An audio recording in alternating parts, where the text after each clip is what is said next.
এই বাড়িতে ওর কোনো জায়গা নাই।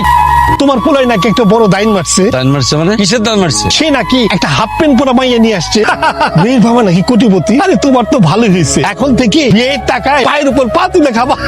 ভাই আপনার কথা শেষ হয়েছে? তোমার পোলা একটা হাফ প্যান্ট পরা মাইয়া নিয়ে আসছে আর তুমি মাইনে নিলা। আরে আমার পোলা হলে তো চাবুকদের পিটাইয়া একদম ছুঁয়ে ফেলাইতাম। এই পোলার লইয়া তুমি গর্ব করতা। আরে গর্বের পোলা এমন একটা কাজ করতে পারলো, গ্রামের বউ জিগো মান সম্মান একদম শেষ করে দিল। ছি ছি ছি ছি। রাখির মা, রাখির মা, রাখির মা, কি হয়েছে? কি এরকম করতেছ কেন? তোমার পোলা কই? এখন এই মুহূর্তে তোমার পোলারে বউলে বাড়ি থেকে বের করতে হবে। কেন আবার কি হয়েছে? আপনি না কইছিলেন জ্বর থাকলে থাকুক, আপনি ওগুলোকে কোনো কথা কইবেন না। হ্যাঁ কইছিলাম, কিন্তু এখন চাইতেছি না তারা থাকুক। বাইরে তো কও। ভাবির এখন দেখলে আর তুমি যাইতে করবা না। এই কিছু কর, দেখলে যাইতে কমু না। আমি দেখি নাই, গ্রামবাসী দেখে নাই, তুই কোনো কথা কবি না। তোমার না কইলাম পোলারে ডেকে বাড়ি তো কও। যাও। আস্তে আস্তে এরকম ধমক দিলে তো হঠাৎ করে আপনি এখানে আঘাত পাবে। রাশেদ রে এই অপরাধের জন্য ত্যায্য করে দিতেছে। আর জমি জমা সম্পদ যা আছে আব্বা ওই পাখির নামে আমার নামে লিখে দিতেছে। চুপ করো, এই কথা তোমার কখন কইলাম আমি? আপনি খুশি